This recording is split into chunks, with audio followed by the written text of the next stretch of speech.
अब देखो अभी तक हम लोग क्या डिस्कस कर चुके हैं। अभी तक हम लोगों ने कैलकुलेट करी थी पोटेंशियल एनर्जी। फर्स्ट हमने कैलकुलेट करी थी किसी एक चार्ज की पोटेंशियल एनर्जी पूरे सिस्टम के कारण, और फिर बाद में हमने कंसिडर किया था, कैलकुलेट किया था कि पूरे सिस्टम की पोटेंशियल एनर्जी कैसे कैलकुलेट करेंगे। वहां पे मैंने एक एग्जांपल लिया होगा, और याद है वहां पे हमने एग्जांपल इस तरह से लिया था कि अगर मेरे पास यहां पे एक इक्विलेटरल ट्रायंगल है और यहां पे इसका साइड की लेंथ ए, इसकी साइड की लेंथ ए, यहां पे अगर मैंने चार्ज कोई प्लेस कर दिया कैपिटल क्यू, यहां पे क्यू, यहां पे क्यू, तो वहां पे हमने पहले कैलकुलेट करी थी पोटेंशियल एनर्जी किसी एक चार्ज बॉडी की बाकी चार्जेस के कारण। तो जैसे मैं अगर तुमसे पूछता हूं कि इस चार्ज की पोटेंशियल एनर्जी कितनी है, तो इस चार्ज की पोटेंशियल एनर्जी का मतलब है कि इस चार्ज को इन्फिनिटी से यहां तक लाने में वर्क कितना हुआ। जो वर्क होगा वही उसकी क्या थी, पोटेंशियल एनर्जी थी। और याद होगा पोटेंशियल एनर्जी हमने कैसे कैलकुलेट करी थी, वहां पे हमने पोटेंशियल एनर्जी कैलकुलेट करी थी चार्ज इनटू इस पॉइंट का पोटेंशियल। अब बताओ इस पॉइंट का पोटेंशियल कितना था, इसके कारण वहां पे था के क्यू बाय ए, इसके कारण भी वहां पे क्या हो गया के क्यू बाय ए। देखो यही कि नहीं वहां पे कि हमने लॉजिक क्या यूज किया, हमने वहां पे लॉजिक यूज किया था कि इस पॉइंट पे पोटेंशियल का मतलब है 1 कूलम चार्ज को लाने में किया गया वर्क। तो अगर मैं क्यू चार्ज को लेके आ रहा हूं तो रिजल्ट यही है कि नहीं वहां पे। तो ये तो है एक चार्ज की पोटेंशियल एनर्जी, किसके कारण, इन चार्जेस के कारण। तो हमने ये केस डिस्कस किया था। फिर नेक्स्ट हमने केस डिस्कस किया था कि अगर इस पूरे को अगर हम सिस्टम मान रहे हैं तो इस सिस्टम की पोटेंशियल एनर्जी क्या होगी। तो वहां पे मैंने क्या लिखवाया था, किसी सिस्टम की अगर पोटेंशियल एनर्जी कैलकुलेट करनी है तो इसका मतलब है कि हमें इमेजिन करना है कि ये सभी चार्ज पहले कहां पे थे, इन्फिनिटी पे थे। ये जितने भी चार्जेस हैं ये सभी चार्ज हमारे इन्फिनिटी पे थे, और इन्फिनिटी से इन चार्ज को हम एक एक करके लेके आते हैं, और उस केस में हमें जो टोटल वर्क परफॉर्म करना पड़ता है इस अरेंजमेंट को फॉर्म करने के लिए, वही हमारी सिस्टम की क्या थी, पोटेंशियल एनर्जी थी। क्लियर है यहां पे। तो अब सबसे पहले जो फर्स्ट चार्ज आएगा तो उसको लाने में तो कोई वर्क नहीं होगा, लेकिन जब मैं सेकेंड चार्ज को यहां पे लेके आऊंगा तो यहां पे वर्क होगा, और वर्क हो जाएगा चार्ज इनटू इसके कारण यहां पोटेंशियल था के क्यू बाय ए प्लस। अब देखो ये चार्ज आ गया, ये चार्ज आ गया, जब मैं इस क्यू चार्ज को लेके आऊंगा तब मुझे वर्क परफॉर्म करना पड़ेगा, वो कितना होगा, चार्ज इनटू, अब इस पॉइंट पे पोटेंशियल इन दोनों के कारण है तो वो हो गया के क्यू बाय ए प्लस के क्यू बाय ए। दोनों को जब हम ऐड करेंगे तो W1 प्लस W2 ये हमें क्या देगा, ये हमें देगा पूरे सिस्टम की पोटेंशियल एनर्जी। क्लियर। तो लास्ट क्लास में हम लोगों ने यही पढ़ा था। पोटेंशियल एनर्जी का मतलब क्या है, पोटेंशियल एनर्जी का मतलब है किसी भी चार्ज बॉडी को इंफिनिटी से इलेक्ट्रिक फील्ड में लाने में किया गया वर्क। तो पोटेंशियल एनर्जी हम एक चार्ज बॉडी की भी कैलकुलेट करते हैं, पोटेंशियल एनर्जी वहां पे हम सिस्टम की भी कैलकुलेट करते हैं। अच्छा, इसमें चाहो तो कुछ न्यूमेरिकल हम लोग सॉल्व कर लेते हैं। तो सबसे पहले एक न्यूमेरिकल लिखो वहां पे,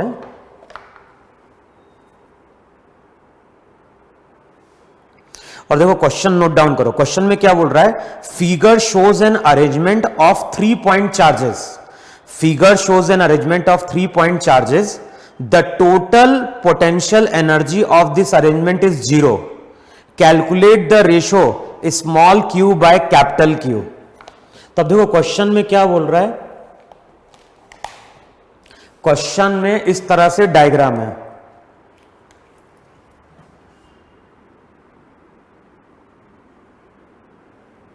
यहां पे जो चार्ज है ये चार्ज है प्लस क्यू, यहां पे जो चार्ज है वो चार्ज भी यहां पे कितना है, प्लस क्यू।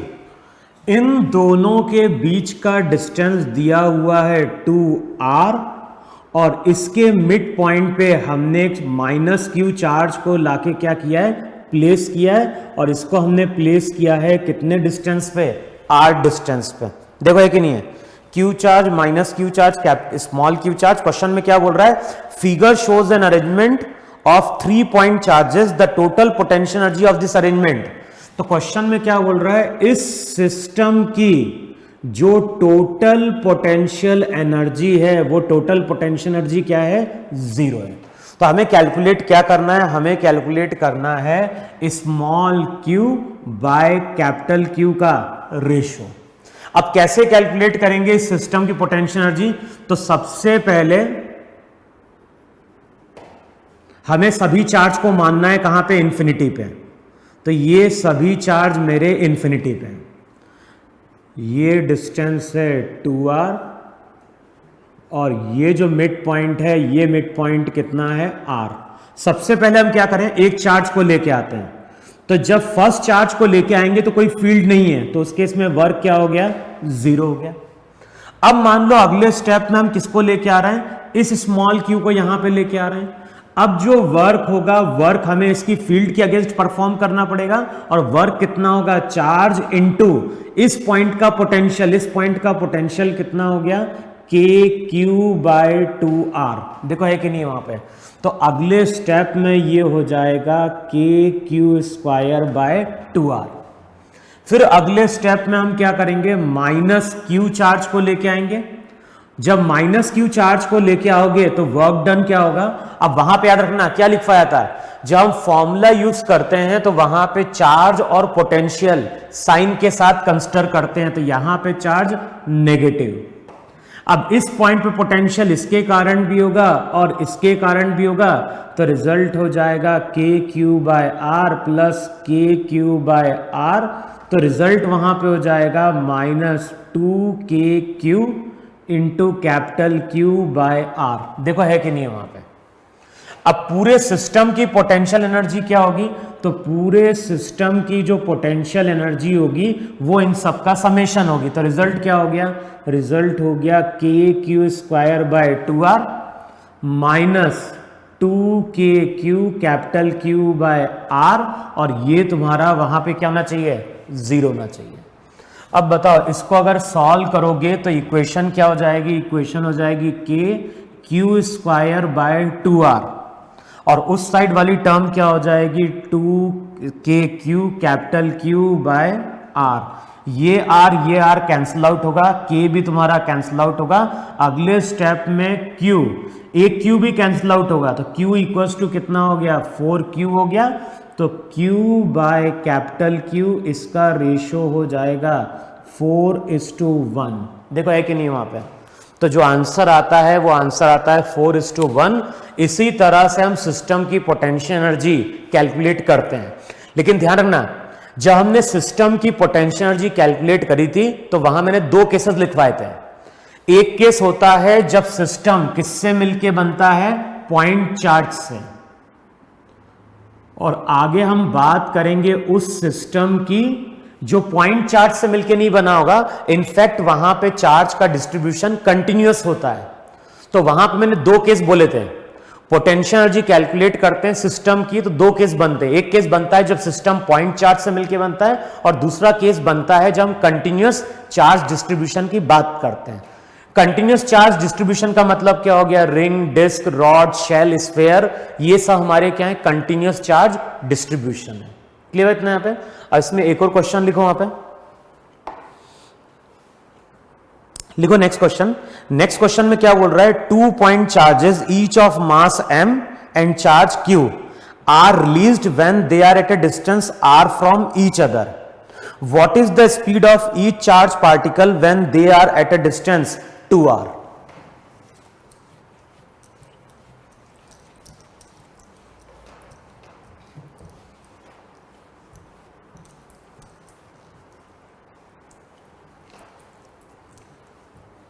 अब देखो क्वेश्चन में क्या बोल रहा है, क्वेश्चन में बोल रहा है 2 पॉइंट चार्जेस ईच ऑफ, हमारे पास 2 चार्जेस हैं, दोनों का चार्ज Q है, दोनों का मास कितना है, m है। अब इसको हमने कहां पे रिलीज किया है, they are released when they are at a distance of small r from each other. तो यहां पे Q चार्ज है, यहां पे एक Q चार्ज है, और इनको हम ला के रिलीज कर रहे हैं जब दोनों के बीच का डिस्टेंस कितना है, r है। अब बताओ, जैसे हम इसको रिलीज करेंगे तो ये इसके ऊपर रिपल्सिव फोर्स अप्लाई करेगा, जो कि इलेक्ट्रोस्टैटिक फोर्स है और कंजर्वेटिव है। जितना फोर्स ये इसके ऊपर अप्लाई करेगा उतना ही फोर्स ये इसके ऊपर अप्लाई करेगा। इसका मतलब है किसी भी टाइम पे अगर हम देखेंगे तो दोनों चार्ज पे लगने वाला फोर्स तो हमेशा सेम रहेगा। फोर्स को हम क्या लिखते थे? फोर्स को हम लिखते थे मास इनटू एक्सेलरेशन। दोनों का मास अगर सेम है तो इसका मतलब है कि दोनों पार्टिकल का एक्सेलरेशन भी क्या है? सेम है।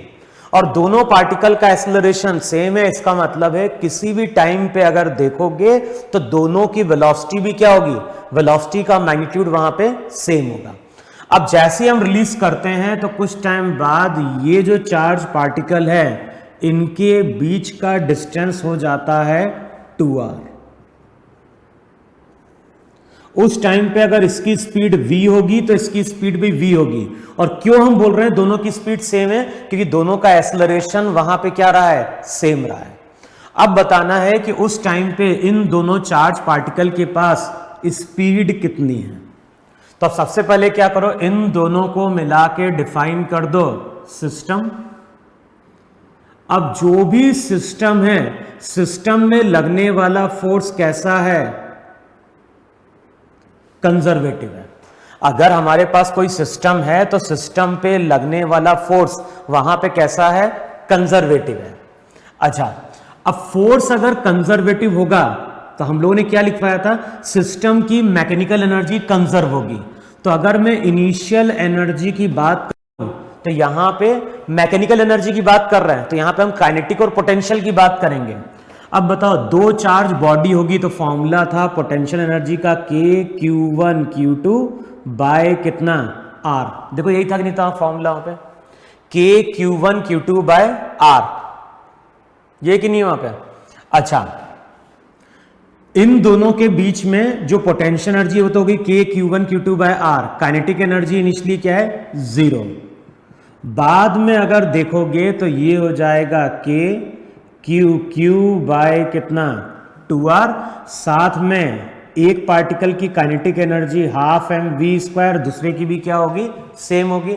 अब इन दोनों को वहां पे इक्वेट कर दो तो रिजल्ट क्या हो जाएगा? रिजल्ट हो जाएगा KQ² bye 2R equals to mv²। और यहां से हमें मिल जाएगी पार्टिकल की स्पीड। क्लियर है ना? तो इस तरह से वहां पे हम एनर्जी कंजर्वेशन क्या करते हैं? यूज करते हैं। क्लियर है ना? अब नेक्स्ट हेडिंग डालो वहां पे, potential energy of continuous mass distribution. Potential energy of continuous mass distribution. तो अभी तक जिस सिस्टम की हमने बात करी थी वो सिस्टम पॉइंट चार्ज से मिलकर बना था। हम बात कर रहे हैं potential energy of continuous mass distribution.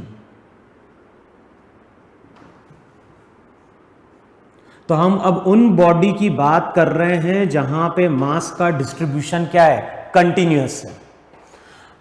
अच्छा, ये जो पोटेंशियल एनर्जी आती है, ध्यान ना, अगर हम कोई कंटिन्यूअस मास डिस्ट्रीब्यूशन ले रहे हैं और उसके पास जो पोटेंशियल एनर्जी आती है तो इसको हम सेल्फ पोटेंशियल एनर्जी भी बोलते हैं।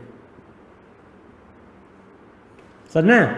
अगर हमारे पास कोई कंटिन्यूअस मास डिस्ट्रीब्यूशन है तो उस केस में उसने जो पोटेंशियल एनर्जी है उसके पास, या उसने जो पोटेंशियल एनर्जी स्टोर करके रखी है, उसी को वहां पे हम बोलते हैं सेल्फ पोटेंशियल एनर्जी। क्लियर है ना?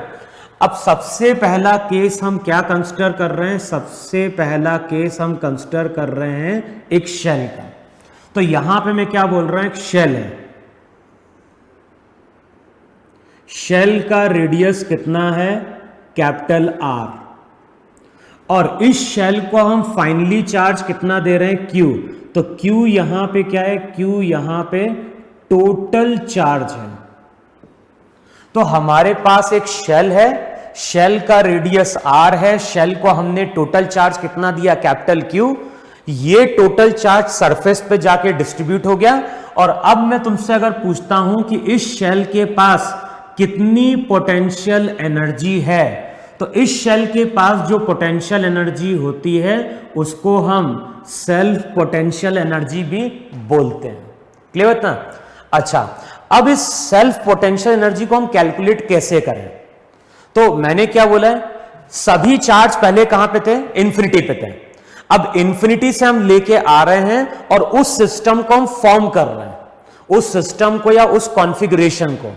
उस सिस्टम और कॉन्फ़िगरेशन को फॉर्म करने में हमने जो वर्क परफॉर्म किया वही उस बॉडी या सिस्टम में पोटेंशियल एनर्जी के फॉर्म में स्टोर कर जाता है, जिसको वहां पे हम नाम देते हैं सेल्फ पोटेंशियल एनर्जी। अब देखो, इस शेल पे टोटल चार्ज Q है और ये चार्ज को हम 1/1 इंफिनिटी से लेके आए हैं। ऐसा नहीं कि एक साथ हम Q चार्ज को लेके आए होंगे, ये चार्ज तो कंटिन्यूअसली आया होगा, तब जाके फाइनल चार्ज कितना बना होगा? कैपिटल Q बना होगा। चार्ज हम कहां से लेके आ रहे हैं? चार्ज हम लेके आ रहे हैं इंफिनिटी से। अब मान लो किसी t टाइम पे इस पे चार्ज ऑलरेडी Q आ चुका है।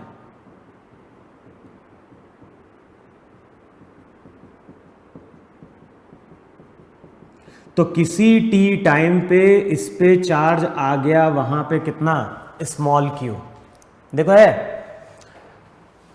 अब देखो किसी टाइम पे अगर इस पे चार्ज स्मॉल q आ चुका है, तो बताओ इस चार्ज के कारण इसके सरफेस पे पोटेंशियल कितना आया होगा? पोटेंशियल आ गया होगा KQ/R। देखो है कि नहीं है? किसी टाइम पे अगर इस पे चार्ज Q आया है तो चार्ज के कारण उसके सरफेस पे पोटेंशियल बन गया वहां पे कितना? KQ/R। अच्छा, अब पोटेंशियल का मतलब क्या है? पोटेंशियल का मतलब है 1 कूलम चार्ज को अगर मैं लेके आऊं तो इतना वर्क होगा उस इंस्टेंट पे। अब मान लो हम फर्दर dq चार्ज को मूव कराते हैं, तो देखो यहां का पोटेंशियल मालूम है, इंफिनिटी का पोटेंशियल क्या होता है? 0 होता है। तो जिन दो पॉइंट की हम बात कर रहे हैं उनके बीच का पोटेंशियल डिफरेंस कितना है? KQ/R है। देखो ऐसा है कि नहीं है? शेल का पोटेंशियल KQ/R है, इंफिनिटी का 0 है, तो पोटेंशियल डिफरेंस का मतलब है 1 कूलम चार्ज को लाने में किया गया वर्क। अब मैं अगर फर्दर dq चार्ज को मूव कराऊंगा तो स्मॉल अमाउंट का वर्क होगा वहां पे dq इंटू v। तो जो भी स्मॉल अमाउंट का वर्क होगा वो हो जाएगा KQ/R, v इंटू क्या हो गया? dq। देखो है कि नहीं वहां पे? और ध्यान है, ये तो स्मॉल अमाउंट का वर्क हुआ है और ऐसे तो हम कई बार dq चार्ज लेके आएंगे तो हर बार हमें वर्क परफॉर्म करना पड़ेगा। टोटल के लिए इसको हम इंटीग्रेट करें और बताओ जब इसको इंटीग्रेट करेंगे तो K/R तो कांस्टेंट है, बचेगा वहां पे क्या? Q dq। अब चार्ज कहां से कहां वेरी कर रहा है? चार्ज वेरी कर रहा है 0 से लेके कैपिटल Q तक। देखो है कि नहीं वहां पे? तो जो टोटल वर्क हमें परफॉर्म करना पड़ा, ध्यान है ये वर्क किसने परफॉर्म किया? ये वर्क परफॉर्म किया है एक्सटर्नल एजेंट ने। क्योंकि हम कहां से कहां जा रहे हैं? हम जा रहे हैं A से B। तो रिजल्ट याद होगा, पोटेंशियल डिफरेंस लिखते थे VB माइनस VA और ये था work done per unit charge. तो ये जो भी वर्क है, ये वर्क हमने कैलकुलेट किया है किसका? एक्सटर्नल एजेंट का। अब बताओ इंटीग्रेट करोगे K/R तो कांस्टेंट, स्मॉल q का क्या हो गया? स्मॉल q का Q²/2। इंटीग्रेट करो 0 से लेके कैपिटल Q तक। अब 0 से कैपिटल Q जाओगे तो रिजल्ट हो जाएगा KQ²/2R। क्लियर?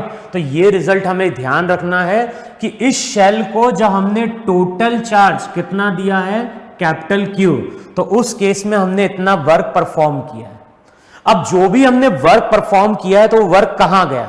जैसे हम लोग क्या बोलते हैं, अगर मान लो ग्राउंड है, ग्राउंड पे एक ब्लॉक रखा हुआ है और ब्लॉक को हम कुछ हाइट तक लेके जाते हैं तो हमें वर्क परफॉर्म करना पड़ता है और हमारा वर्क mgh के बराबर होता है। देखो है कि नहीं वहां पे? फिर वहां पे हम बोलते थे कि हमने जो भी वर्क परफॉर्म किया वो क्यों परफॉर्म किया? क्योंकि अर्थ इसको अट्रैक्ट कर रही है और उसके अगेंस्ट हमें क्या करना पड़ा है, वर्क परफॉर्म करना पड़ा है। तो यहां पे भी सेम चीज है, जब हम dq चार्ज को लेके आते हैं तो आने वाला जो चार्ज है उसको पहले से वाला चार्ज रहेगा अपनी इलेक्ट्रिक फील्ड के कारण रिपेल करेगा और उसके अगेंस्ट हमें वर्क परफॉर्म करना पड़ेगा। तो सेम चीज यहां पे है। अच्छा, वर्क जाता कहां पे, जो भी हमने वर्क परफॉर्म किया वो इस सिस्टम में पोटेंशियल एनर्जी के फॉर्म में स्टोर कर जाता है। तो सेम चीज यहां पे, टोटल चार्ज देने में हमने जो वर्क परफॉर्म किया वही पोटेंशियल एनर्जी के फॉर्म में स्टोर कर गया और उसी को हम बोलते हैं वहां पे सेल्फ पोटेंशियल एनर्जी। तो इस शेल की जो सेल्फ पोटेंशियल एनर्जी होती है उसका फॉर्मूला होता है kq²/2r। क्लियर इतना? तो इतना नोट डाउन कर लो और ये फॉर्मूला याद रखना है। फॉर्मूला हमारा क्या है, kq² कितना हो गया, 2r। क्लियर? अब नेक्स्ट हेडिंग डालो वहां पे। तो नेक्स्ट हेडिंग लिखो वहां पे, potential energy of a solid sphere. और ये नॉन कंडक्टिंग है क्योंकि यहां पे हम एक अब हाइपोथेटिकल केस की बात कर रहे हैं जहां पे चार्ज पूरे वॉल्यूम में गया है। तो हम बात कर रहे हैं potential energy of a solid sphere.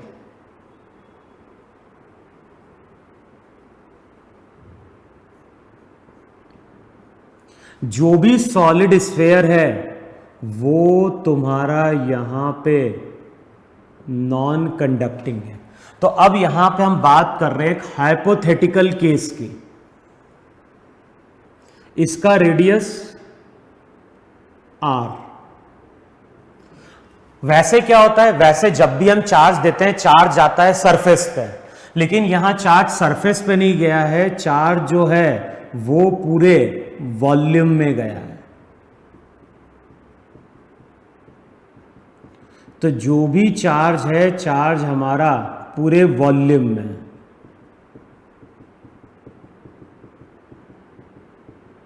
और मान लो कितना चार्ज है, तो ये Q चार्ज है जो तुम्हारे यहां पे क्या है, पूरे वॉल्यूम में गया है। अच्छा, सबसे पहले कैलकुलेट कर लो डेंसिटी। डेंसिटी का मतलब क्या हो गया, चार्ज पर यूनिट वॉल्यूम। तो ये कितने वॉल्यूम पे गया, तो ये गया 4/3 πr³। देखो है कि नहीं वहां पे। अब सबसे पहले हमें रिजल्ट क्या यूज करना है, सबसे पहले हमें रिजल्ट यूज करना है किसी t टाइम पे। देखो जब एक्सपेरिमेंट स्टार्ट हुआ होगा तो हमने चार्ज सबसे पहले सेंटर पे लाके प्लेस किया होगा, फिर हम चार्ज और लेके आएंगे, फिर चार्ज हम और लेके आएंगे। अब बताओ जैसे जैसे हम चार्ज ऐड करते जाएंगे स्फीयर का साइज वहां पे ग्रो करता जाएगा। समझ में आ रहा है? सबसे पहले हम फर्स्ट चार्ज को लेके आए, फिर कंटिन्यूअसली हम चार्ज को ऐड करते जा रहे हैं। अब जैसे हम कंटिन्यूअसली चार्ज को ऐड करते जाएंगे स्फीयर का साइज वहां पे बढ़ता जाएगा। फाइनली जाके उसका साइज r बन जाएगा और r रीजन में वो कैपिटल Q चार्ज को क्या कर रहा होगा, स्टोर कर रहा होगा। तो अब हमें बताना है कि इस सिस्टम की पोटेंशियल एनर्जी कितनी है। तो अब ये मान लो किसी t टाइम पे जो स्फीयर है उसका r रेडियस ग्रो कर चुका है। किसी टाइम पे r रेडियस वहां पे ग्रो कर चुका है और ये चार्ज अभी हमारा पूरे वॉल्यूम में।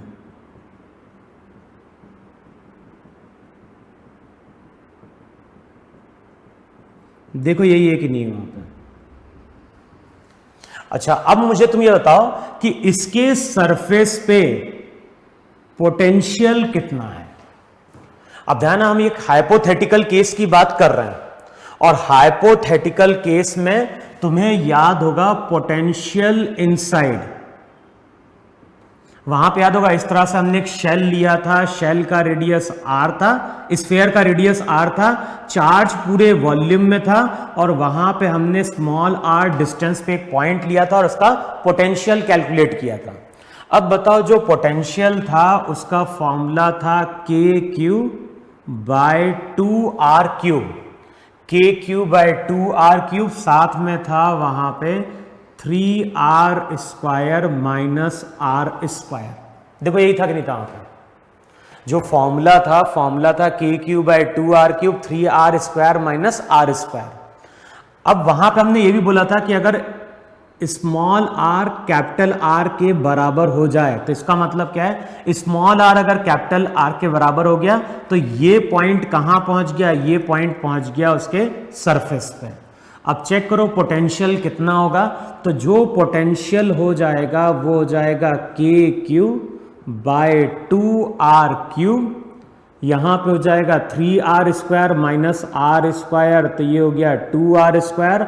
पोटेंशियल जो रहेगा वो हो जाएगा के क्यू बाय r, लेकिन क्यू वो चार्ज है जो उस रीजन में प्रेजेंट है।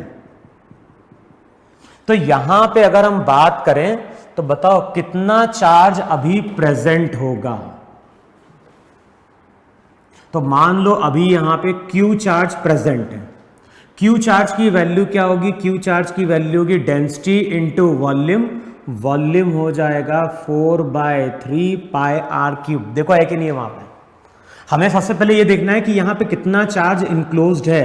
तो Q की वैल्यू, रो का मतलब क्या हो गया, Q अपॉन 4/3 पाई r क्यूब, और यहां पे था 4/3 पाई r क्यूब। देखो है कि नहीं है वहां पे, जो भी चार्ज रहेगा वो हो जाएगा डेंसिटी इंटू वॉल्यूम, डेंसिटी थी Q अपॉन 4/3 पाई r क्यूब। देखो ये कि नहीं वहां पे, इंटू वॉल्यूम मल्टीप्लाई कर दो 4/3, ये सब कैंसिल आउट होगा, रिजल्ट हो जाएगा Q into R cube by R cube.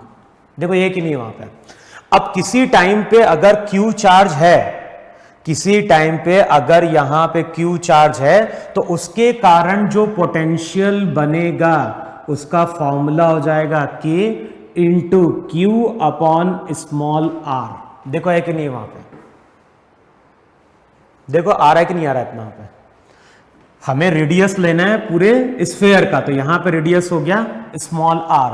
अब वैल्यू क्या हो जाएगी, वैल्यू पुट करो वहां पे K by r, small q की जगह पुट करोगे Q R cube by R cube, तो जो पोटेंशियल आएगा वो आएगा Q K R square by R cube. देखो चेक करो, यही तुम्हारा चार्ज होगा, चार्ज तो ये होगा, चार्ज के कारण सरफेस पे पोटेंशियल हो जाएगा K small Q by small are.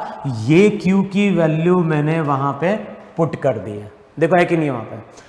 अब यहां पे पोटेंशियल मालूम है इंफिनिटी पे 0, तो यहां से यहां तक लाने में पोटेंशियल डिफरेंस हो जाएगा K Q R square by R cube. देखो यही पोटेंशियल डिफरेंस होगा कि नहीं होगा।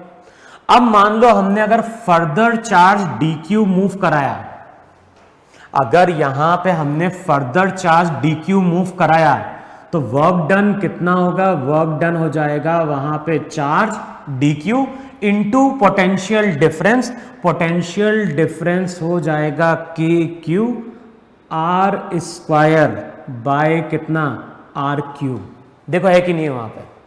तो अगर मैं स्मॉल अमाउंट का डी क्यू चार्ज मूव कराऊंगा तो इतना मुझे वर्क वहां पे क्या करना पड़ेगा, परफॉर्म करना पड़ेगा। अब जब ये डी क्यू चार्ज यहां पे आएगा तो बताओ इसका रेडियस आर रहेगा क्या।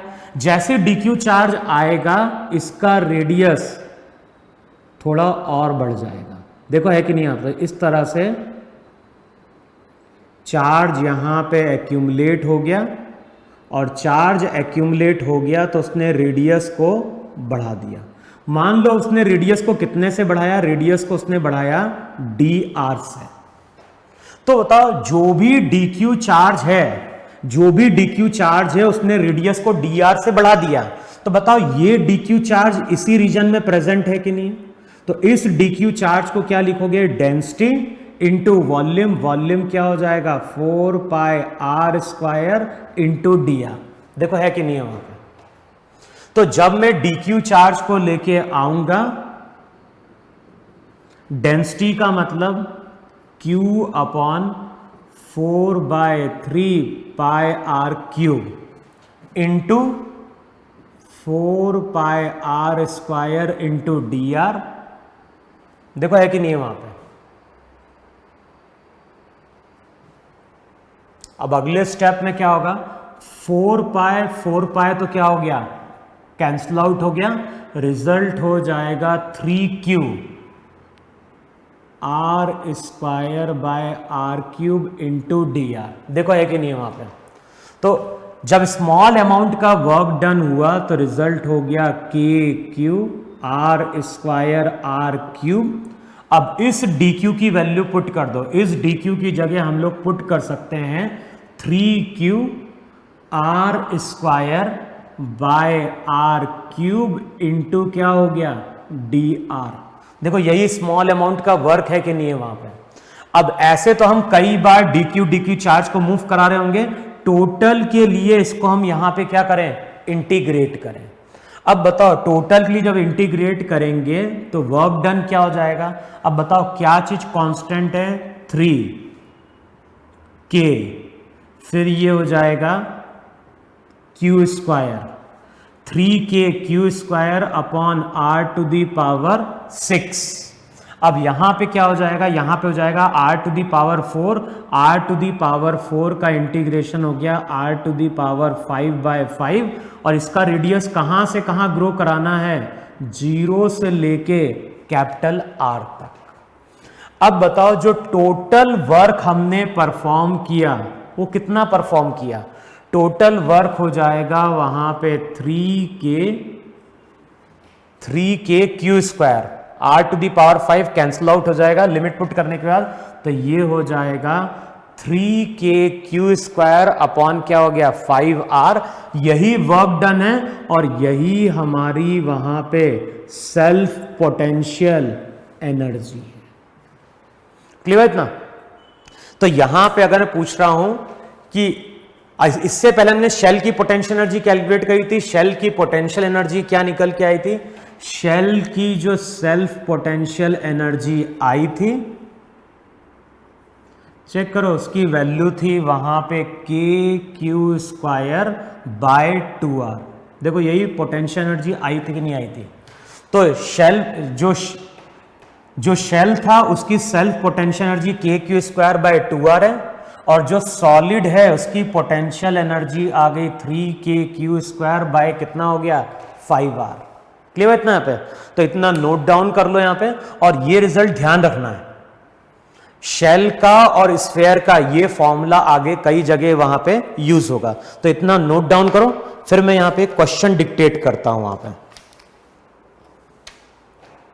तो उससे पहले नोट डाउन कर लो, रिजल्ट क्या आ गया था 3KQ स्क्वायर बाय 5R।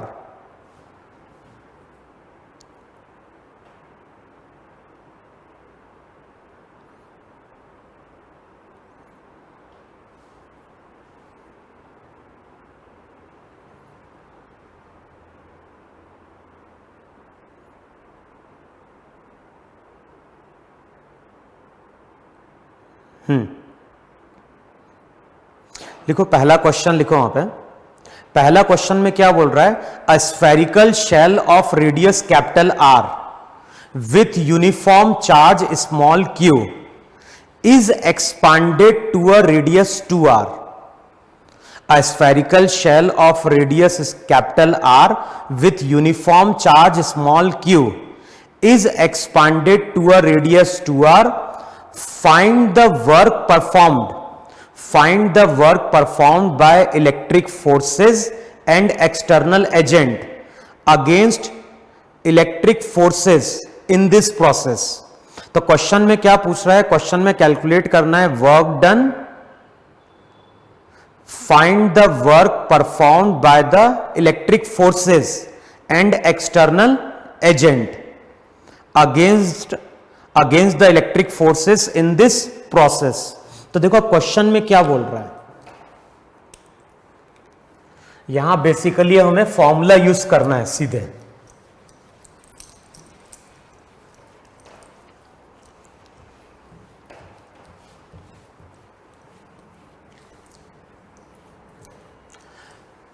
अब देखो न्यूमेरिकल में क्या बोल रहा है, न्यूमेरिकल में बोल रहा है कि हमारे पास एक शेल है, शेल को चार्ज दिया Q, शेल का रेडियस कितना है, शेल का रेडियस वहां पे R है।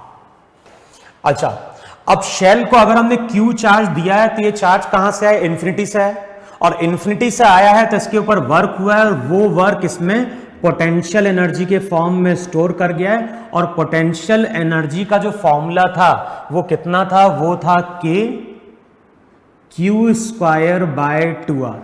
देखो यही रिजल्ट है कि नहीं है, K Q square by 2R। अब क्वेश्चन में क्या बोल रहा है, जो शेल है उसके रेडियस को हमने अब बढ़ा दिया और किसी तरह से उसका रेडियस हमने 2R कर दिया। अब ध्यान है, शेल का रेडियस बढ़ाया है, चार्ज तो अभी भी मेरा वहां पे क्या है, सेम है। तो अब मैं अगर तुमसे बोलता हूं कि अब पोटेंशियल एनर्जी कितनी है, तो अब पोटेंशियल एनर्जी हो जाएगी K Q स्क्वायर बाय कितना था, 2 इंटू 2R, तो रिजल्ट हो जाएगा K Q square by 4R। अब मैंने क्या बोला है, मैंने बोला है कि जब भी फिजिक्स में कोई प्रोसेस होता है, अगर कुछ नहीं बोल रहा है तो हमें यह मान के चलना है कि वो प्रोसेस मेरा स्लो रहा होगा, और वो प्रोसेस अगर स्लो है इसका मतलब है कि चेंज इन काइनेटिक एनर्जी क्या होनी चाहिए, 0 होनी चाहिए। तो यहां पे अगर मैं वर्क एनर्जी थ्योरम अप्लाई करूं तो मैं क्या लिखूंगा, work done by external agent plus work done by electrostatic force, change in kinetic energy 0। अब वहां पे हमने ये भी पढ़ा है कि work done by conservative force क्या होता है, change in potential energy. Work done by conservative force होता है minus of change in potential energy. Change को हम क्या लिखते हैं, चेंज को हम लिखते हैं फाइनल माइनस इनिशियल। तो ध्यान है, ये इनिशियल पोजीशन है और ये तुम्हारी फाइनल है, तो रिजल्ट वहां पे हो जाएगा K Q square by 4R minus कितना, K Q square by 2R। देखो है कि नहीं वहां पे, तो जो भी चेंज इन पोटेंशियल एनर्जी आएगी वो कितनी हो जाएगी, वो हो जाएगी minus K Q square by 4R। देखो है कि नहीं वहां पे, K Q स्क्वायर बाहर आ जाएगा, 1/4 माइनस हाफ, तो ये कितना हो गया, minus K Q square by 4R। Delta U की वैल्यू पुट करो। तो क्वेश्चन का जो एक पार्ट था उसमें पूछ रहा है कि इलेक्ट्रिक फील्ड ने कितना वर्क परफॉर्म किया, तो इलेक्ट्रिक फील्ड का वर्क हो जाएगा K Q square by 4R। लेकिन क्वेश्चन में अगर पूछ रहा है कि एक्सटर्नल एजेंट ने कितना वर्क परफॉर्म किया, तो WC की वैल्यू पुट कर दोगे, तो यहां पे हम बोलेंगे work done by the external agent कितना हो गया, minus K Q square by 4R। तो यही हमारा यहां पे क्या है, वर्क डन है।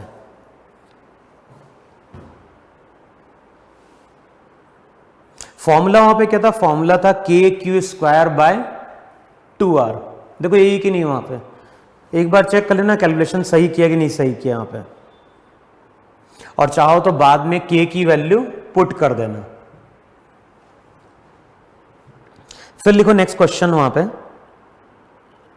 अब देखो नेक्स्ट क्वेश्चन में क्या बोल रहा है, two non conducting hollow uniformly charged sphere, two non-conducting hollow uniformly charged sphere of radii R1 and R2 with charges Q1 and Q2 respectively are placed at a distance small r. Find out total energy of the system. तो देखो question में क्या बोल रहा है, अब जो question है उसमें बोल रहा है वहां पे कि हमारे पास दो नॉन कंडक्टिंग शेल है।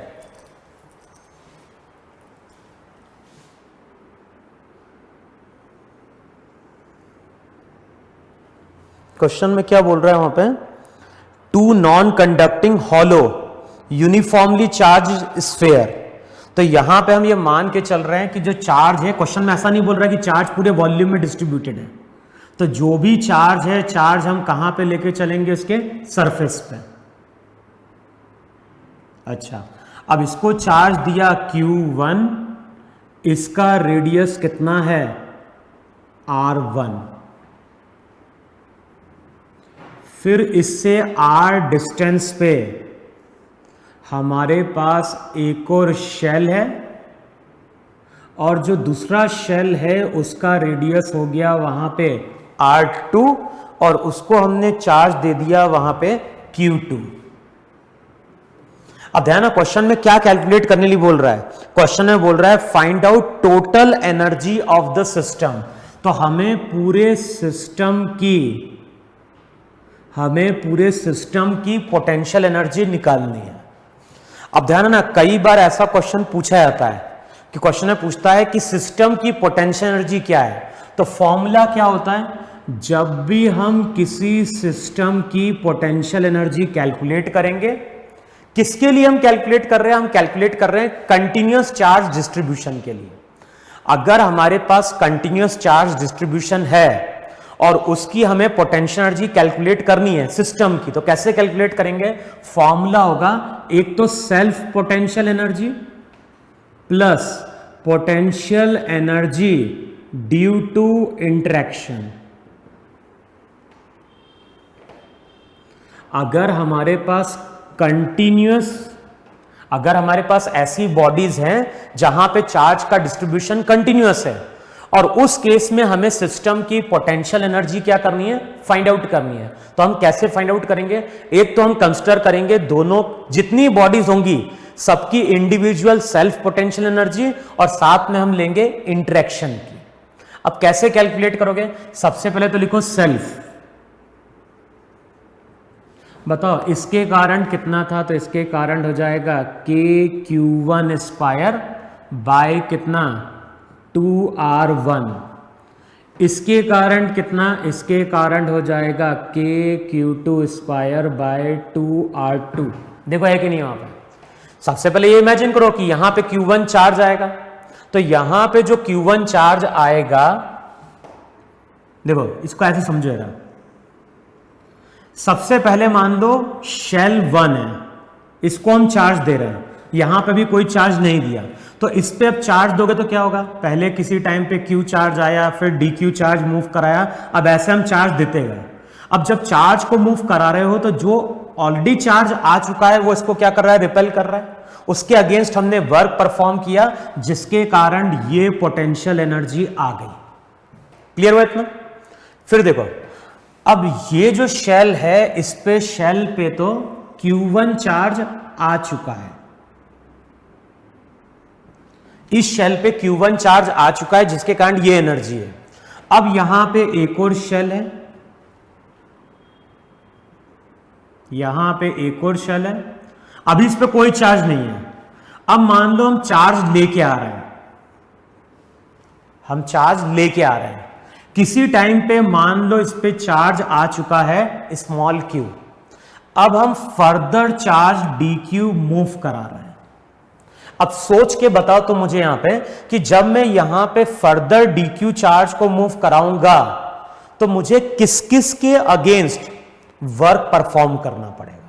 तो जो चार्ज ऑलरेडी आ चुका है वो तो इस चार्ज को क्या कर रहा होगा? रिपेल कर रहा होगा, और रिपेल कर रहा होगा तो इसके अगेंस्ट हमें वर्क परफॉर्म करना पड़ेगा। ऐसा होगा कि नहीं होगा? और जब हमें इसके अगेंस्ट वर्क परफॉर्म करना पड़ेगा तो उसके कारण ये एनर्जी आ जाएगी।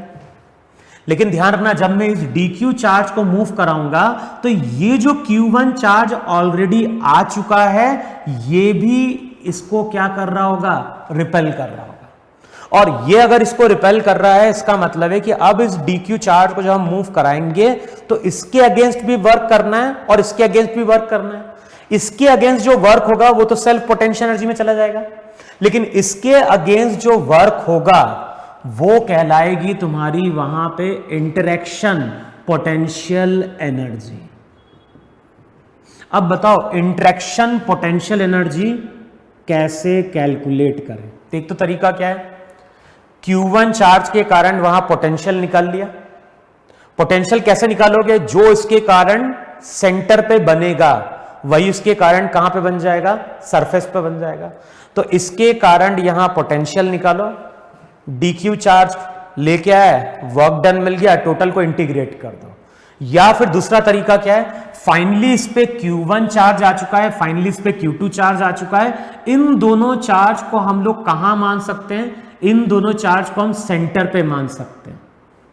तो ये जो सिस्टम रहेगा, ये सिस्टम 2 पॉइंट चार्ज की तरह बिहेव करेगा। अब बताओ, इन दोनों का जब इंटरेक्शन होगा तो जो पोटेंशियल एनर्जी आएगी वो आएगी KQ1 Q2 by R। Clear? अब इस पोटेंशियल एनर्जी को और इस पोटेंशियल एनर्जी को ऐड करोगे तो हमें क्या मिलेगी? हमें मिलेगी सिस्टम की टोटल पोटेंशियल एनर्जी। क्लियर? के की वैल्यू बाद में वहां पे क्या कर देना, पुट कर देना, सबको ऐड कर देना और चेक कर लेना कितनी आती है पोटेंशियल एनर्जी वहां पे। क्लियर इतना? अच्छा, अब नेक्स्ट हेडिंग डालो वहां पे एनर्जी डेंसिटी। ये क्लियर हो ही नहीं क्लियर हुआ? जब भी हम पोटेंशियल एनर्जी कैलकुलेट करेंगे सिस्टम की तो एक पोटेंशियल एनर्जी सेल्फ होगी और दूसरी वहां पे इंटरेक्शन के कारण आएगी। ऐसा कब होगा? जब हम बात कर रहे होंगे वहां पे कंटिन्यूअस चार्ज डिस्ट्रीब्यूशन की। अब मैं बोल रहा हूं कि नेक्स्ट हेडिंग डालो और नेक्स्ट हेडिंग लिखो वहां पे एनर्जी डेंसिटी।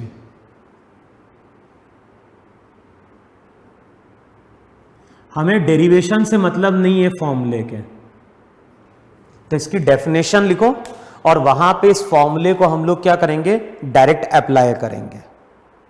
तो देखो लिखो वहां पे energy density. Energy density is defined as energy stored in unit volume in any electric field. और इसका जो मैथमेटिकल फॉर्मूला होता है वो होता है half epsilon naught epsilon R into क्या हो गया, ई स्क्वायर। तो देखो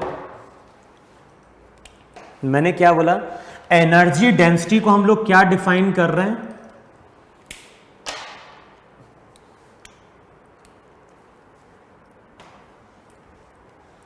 जो भी एनर्जी डेंसिटी है उसको हम डिफाइन कर रहे हैं एनर्जी पर यूनिट वॉल्यूम। अच्छा, जब भी हम बात करते हैं एनर्जी की तो एनर्जी स्टोर्ड होती है। कहां एनर्जी स्टोर्ड होगी? तो ध्यान रखना, एनर्जी हमेशा स्टोर्ड होती है फील्ड में। किस फील्ड की हम बात कर रहे हैं? हम बात कर रहे हैं कंजर्वेटिव फील्ड की। अगर हमारे पास कोई भी कंजर्वेटिव फील्ड है तो वो वहां पे एनर्जी क्या कर रही होगी, स्टोर कर रही होगी। होगा नहीं हुआ?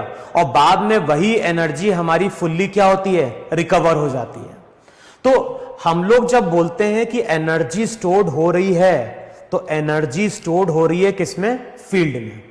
अब ग्रेविटेशनल फील्ड होगी तो वो एनर्जी स्टोर करेगा। अभी हम किस फील्ड की बात कर रहे हैं? अभी हम बात कर रहे हैं इलेक्ट्रिक फील्ड की। क्लियर? तो अगर हम बात कर रहे हैं इलेक्ट्रिक फील्ड की या फिर हम बात कर रहे हैं ग्रेविटेशनल फील्ड की, तो ये सब मेरी वहां पे कंजर्वेटिव फील्ड हैं। और जब भी फील्ड कंजर्वेटिव होगी तो वो वहां पे एनर्जी क्या कर रही होगी, स्टोर कर रही होगी। क्लियर है इतना? अच्छा,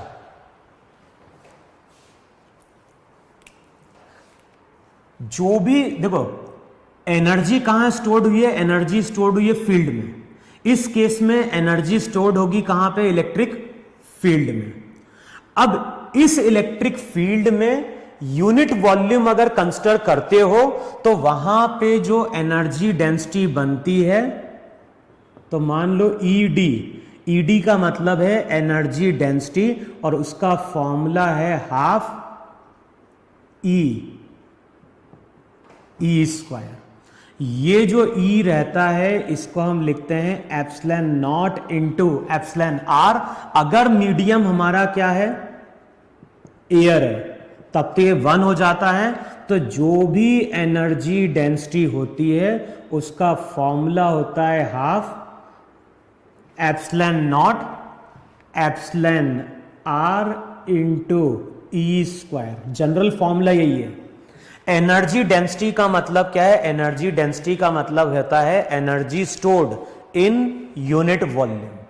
क्लियर?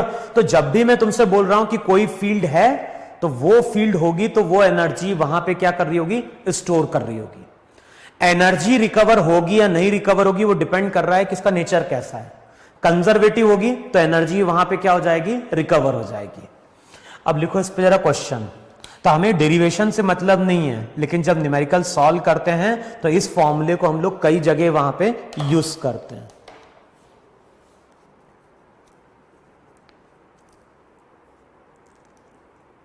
लिखो अब जो पहला क्वेश्चन है वहां पे एनर्जी डेंसिटी का, तो लिखो वहां पे find out energy stored, find out energy stored in an imaginary cubical volume of side A in front of an infinitely large non conducting sheet of uniform charge density sigma. तो question समझ में आया? Question में क्या बोल रहा है, हमारे पास यहां पे एक नॉन कंडक्टिंग शीट है और ये इनफाइनाइट लॉन्ग है। अच्छा, इनफाइनाइट लॉन्ग होगी तो वहां पे याद होगा इलेक्ट्रिक फील्ड हमेशा राइट की ओर थी, इस साइड राइट की ओर, इस साइड लेफ्ट की ओर, और फॉर्मूला था वहां पे सिग्मा बाय 2 एप्सिलॉन नॉट। जिस इलेक्ट्रिक फील्ड की हम बात कर रहे हैं अभी, ये इलेक्ट्रिक फील्ड मेरी कैसी है, यूनिफॉर्म है। अब क्वेश्चन में क्या बोल रहा है, ये जो यूनिफॉर्म इलेक्ट्रिक फील्ड है उसके पास में हमें क्या करना है, क्यूब को इमेजिन करना है जिसकी साइड की लेंथ ए है। तो यहां पे इस तरह से क्यूब को इमेजिन करें।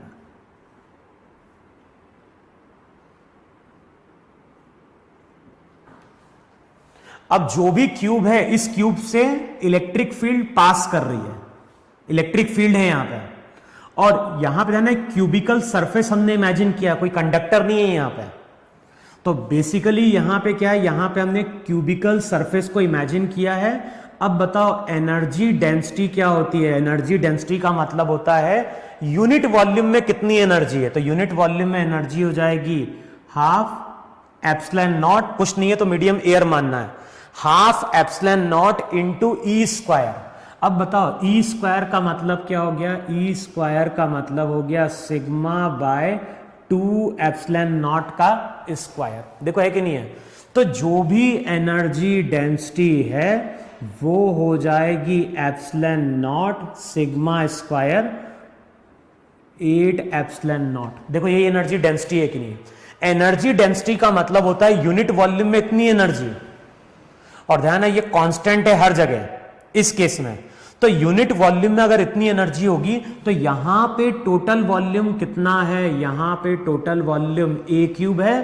तो जो एनर्जी आएगी वो हो जाएगी वहां पे epsilon not sigma square 8 epsilon naught into A cube. देखो है कि नहीं यहां पे। तो यही तुम्हारी वहां पे क्या होगी, पोटेंशियल एनर्जी होगी जो इस रीजन में स्टोर रही है। क्लियर। तो जो भी एनर्जी स्टोर होगी वो एनर्जी होगी स्टोर होगी वहां पे इलेक्ट्रिक फील्ड में। अब जैसे देखो इसी रिजल्ट को हम फिर से यूज करते हैं।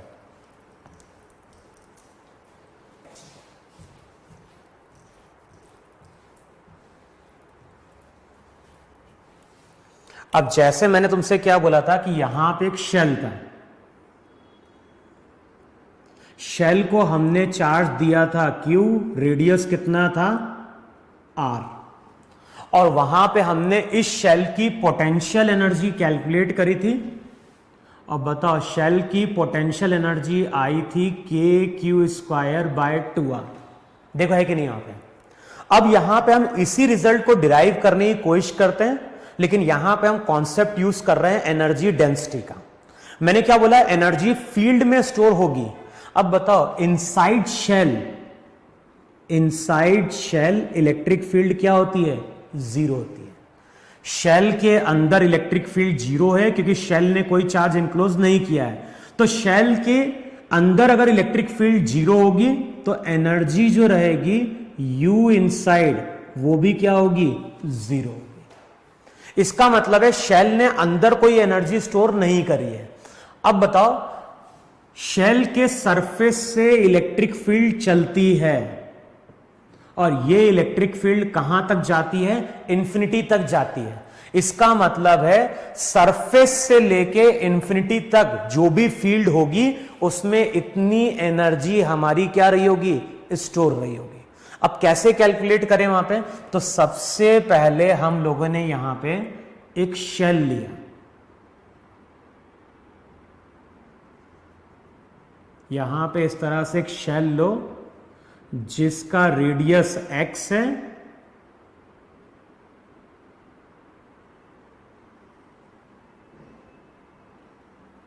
और इसकी थिकनेस वहां पे लो dx।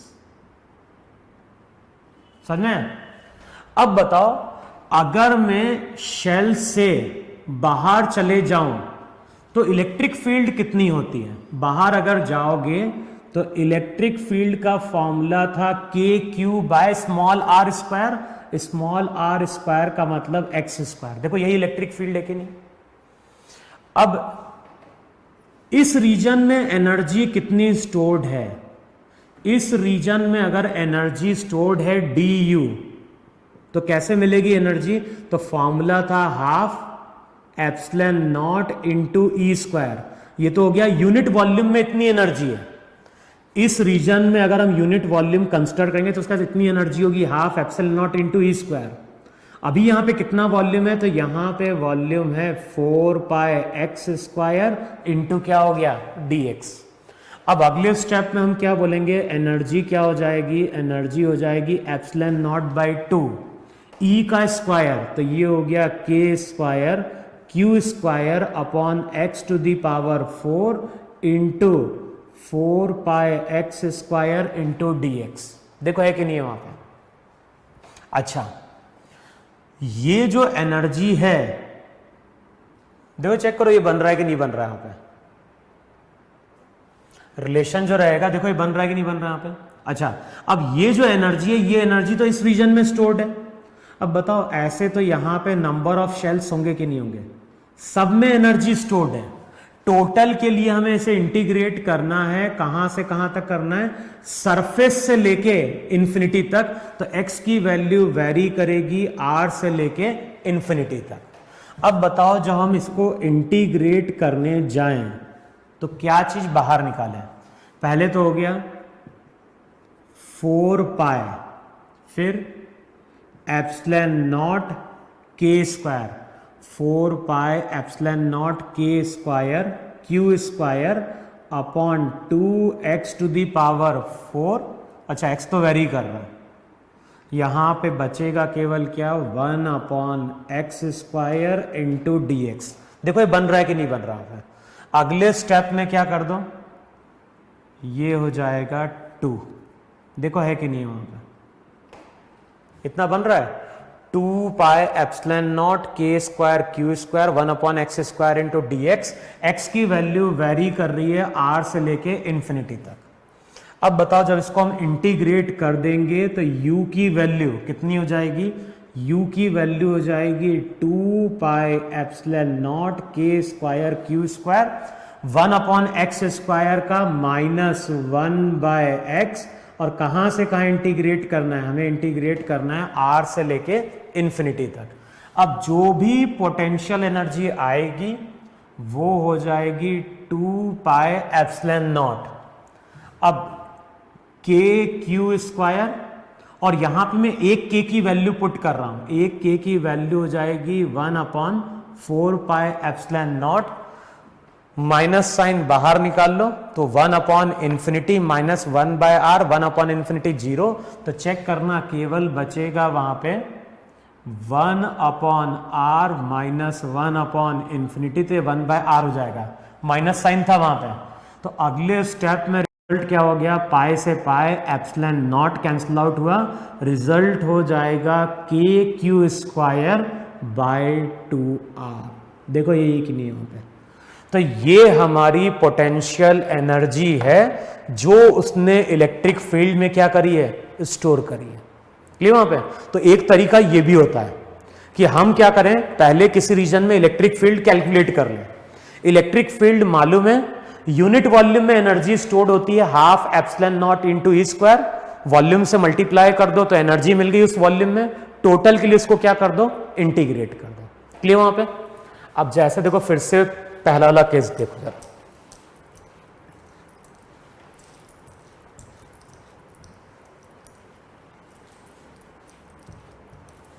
जो इससे पहले हमने केस लिया था वहां पे हमारे पास क्या था,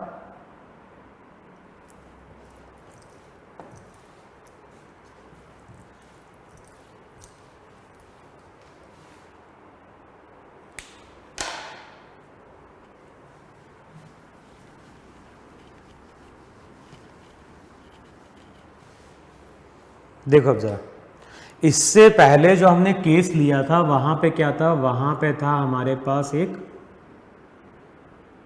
स्फेयर, स्फेयर का रेडियस r था और वहां पे चार्ज पूरे वॉल्यूम में डिस्ट्रीब्यूटेड था। देखो यही था कि नहीं था वहां पे, चार्ज कितना था वहां पे,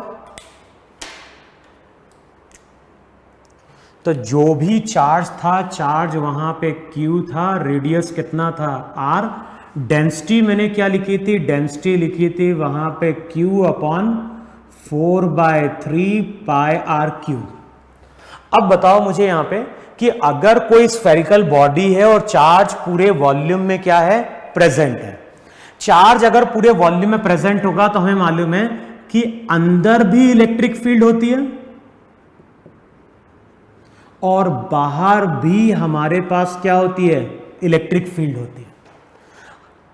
ये रिलेशन हम लोग ऑलरेडी डिराइव कर चुके हैं कि अगर चार्ज यूनिफॉर्मली डिस्ट्रीब्यूटेड होगा तो इलेक्ट्रिक फील्ड अंदर भी होगी, इलेक्ट्रिक फील्ड बाहर भी होगी। इसका मतलब है कि इस रीजन में भी पोटेंशियल एनर्जी स्टोर्ड होगी, उसको बोलो U1, बाहर वाले रीजन में भी पोटेंशियल एनर्जी स्टोर्ड होगी U2, और दोनों potential energy U1 plus U2 को हम क्या कर दें, ऐड कर दें। तो फॉर्मूला मेरा क्या निकल के आया था, फॉर्मूला निकल के आया था 3kq² बाय 5r। देखो इतना है कि नहीं, वहां पे सॉलिड स्फीयर में जब चार्ज पूरे वॉल्यूम में था तो पोटेंशियल एनर्जी आई थी 3kq² बाय 5r। अब मान लो अगर क्वेश्चन में तुमसे पूछता है कि अंदर वाले रीजन में कितनी पोटेंशियल एनर्जी स्टोर्ड है, तो आप कैसे कैलकुलेट करोगे। अंदर वाले रीजन में अगर पोटेंशियल एनर्जी कैलकुलेट करनी है तो सबसे पहले हम क्या करें, सबसे पहले यहां पे कंसीडर करो एक स्फीयर जिसका रेडियस x, देखो है कि नहीं वहां पे,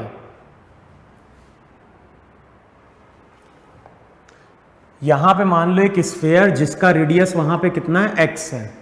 अच्छा अब बताओ यहां पे इलेक्ट्रिक फील्ड कितनी है, तो इलेक्ट्रिक फील्ड का फॉर्मूला याद होगा, फॉर्मूला था ρr/3ε0। अगर पॉइंट अंदर है तो r की जगह वहां पे x पुट कर देना, रो की वैल्यू बाद में हम पुट कर देंगे वहां पे। तो चेक करो यही तुम्हारी वहां पे इलेक्ट्रिक फील्ड है कि नहीं है वहां पे, देखो चेक करो है कि नहीं वहां पे। इस रीजन की अगर हम बात करें तो इस रीजन में यहां पे हमने एक स्फीयर ड्रॉ किया जिसका रेडियस मैंने कितना लिया, x लिया। अब मैं बोल रहा हूं कि यहां पे इलेक्ट्रिक फील्ड इतनी है कि नहीं है, Ex/3ε0। अच्छा अब यहां पे dx थिकनेस लो, ध्यान है ये इलेक्ट्रिक फील्ड थ्रू आउट नहीं है, ये इलेक्ट्रिक फील्ड x डिस्टेंस पे है।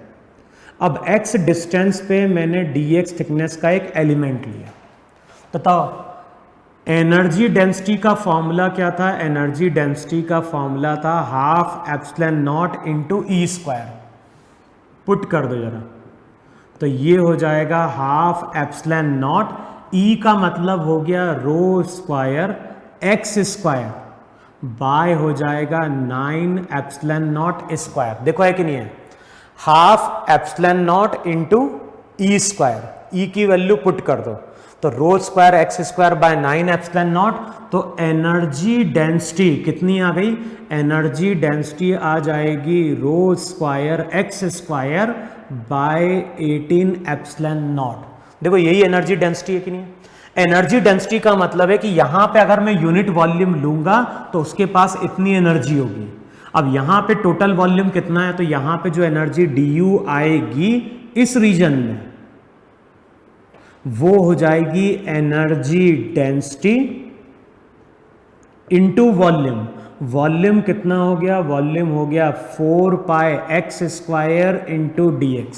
देखो है कि नहीं है। अब ऐसे तो यहां पे नंबर ऑफ शेल रहेंगे, हर जगह इलेक्ट्रिक फील्ड वेरी कर रही है। टोटल के लिए इसको हम इंटीग्रेट करें कहां से कहां तक, 0 से लेके r तक। तो इसको 0 से लेके r तक अब इंटीग्रेट करो। अब बताओ 0 से लेके r तक जब मैं इंटीग्रेट करने जाऊंगा तो क्या चीज कांस्टेंट है, 4 pi rho square by 18 epsilon naught. 4 pi rho square 18 epsilon naught बाहर आ गया, बचेगा केवल क्या, integration of x to the power 4 into dx।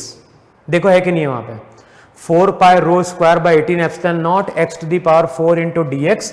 इसको इंटीग्रेट करना है 0 से लेके r तक। x टू दी पावर 4 का क्या हो गया, x टू दी पावर 5/5। देखो है कि नहीं वहां पे। अब अगले स्टेप में इसकी वैल्यू पुट कर दो, तो यहां जो पोटेंशियल एनर्जी आएगी U1 वो हो जाएगी 4 pi rho square 18 into 5 90 epsilon naught. देखो है ना, 4 pi rho square 90 epsilon naught into r to the power 5। अब यहां पे क्या करना है, इस रो की वैल्यू को पुट करोगे तो रिजल्ट जो रहेगा वो रिजल्ट किसके टर्म में आ जाएगा, k और q के टर्म में आ जाएगा। 4 पाई एप्सिलॉन नॉट को k पुट कर देना होगा, क्लियर है ना। तो यहां से हमें u1 मिल जाएगा। अब तुम्हारा होमवर्क क्या है, u1 तो मैंने कैलकुलेट कर लिया। सिमिलरली अब तुम बाहर कोई पॉइंट लेना, यहां पे एक शेल कंसिडर करना, उसको पोटेंशियल एनर्जी कैलकुलेट करना सेम ऐसे। अब यहां पे ऐसे नंबर ऑफ शेल है, इसको इंटीग्रेट करना, यहां से U2 मिलेगा। अब तुम्हें करना क्या है, U1 और U2 को ऐड करना है और प्रूफ करो कि ये एनर्जी आती है कि नहीं आती है, और ये रिजल्ट बन के आएगा। क्यों बन के आएगा, क्योंकि एनर्जी हमेशा फील्ड में स्टोर हो रही है। फील्ड अंदर भी है, फील्ड तुम्हारी बाहर भी है, क्लियर। तो ये अब तुम्हारा होमवर्क है, और इस होमवर्क में तुम्हें चेक करना है कि ये रिलेशन बनता है कि नहीं बनता है। यूज केवल इतना ही है कि जब भी हमें सिस्टम की पोटेंशियल एनर्जी की बात करेगा तो वहां पे हमें सेल्फ पोटेंशियल एनर्जी क्या करनी पड़ती है, लिखनी पड़ती है। सेल्फ का मतलब, सेल्फ जो रहेगा उसका मतलब क्या है, इंफिनिटी से चार्ज को लाने में किया गया वर्क। वहां पे सिस्टम की बात करेगा तो सेल्फ भी आएगी, इंटरेक्शन भी आएगी, दोनों को ऐड करोगे तो वहां से हमें क्या मिलेगी, पूरे सिस्टम की पोटेंशियल एनर्जी मिलेगी, क्लियर हुआ। तो ये डेरिवेशन एक बार फिर से करके देखना, इस रिजल्ट को प्रूफ करना, और अब जो लास्ट क्लास आएगी हमारी पोटेंशियल एनर्जी की, वहां पे हम केवल न्यूमेरिकल की बात करेंगे। अब हम बात करेंगे किस तरह से पोटेंशियल एनर्जी के न्यूमेरिकल जो रहते हैं वो आते हैं, जिसपे हम क्या करेंगे, एनर्जी कंजर्वेशन यूज करेंगे और न्यूमेरिकल को क्या करेंगे, सॉल्व करेंगे। तो अगला जो लेक्चर होगा वहां पे हम न्यूमेरिकल की बात करेंगे जो पोटेंशियल एनर्जी पे क्या होंगे, बेस्ड होंगे। तो नोट डाउन कर लो तुम लोग इसको।